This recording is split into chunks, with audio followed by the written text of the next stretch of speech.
আমি থানাতে একটা কোর্টে অভিযোগ করি আমার দেশের বাড়ি কাপাসিয়া।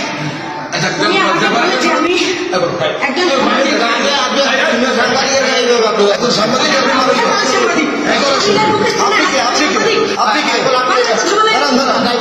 আপনাকে কি করছে? আপনাকে কি করছে?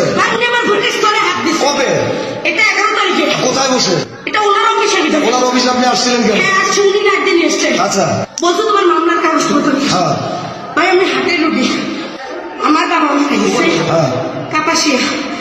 অনেক একটা ফুলের বিষয়ে মামলা করি। হুম এখন বলে আমি তো সাংবাদিক মানুষ, আবার নারী কল্যাণ অফিসে কাজ করি, হুম এটা বলে উনি আসে। তা আমি ভাই গরিব মানুষ শুনে আনছি। ও এসে প্রথমে কথা ভঙ্গিতে বলে রাগ করবেন না, প্রথমে আমার এখান থেকে দিচ্ছে কোথায় বসে এটা? ওনার অফিসে দিচ্ছে। একাই ছিলেন আপনি? হ্যাঁ, আমার কাছে কতদিন আগে এটা ঘটনা? কতদিন আগে? কতদিন আগে এটা? এটা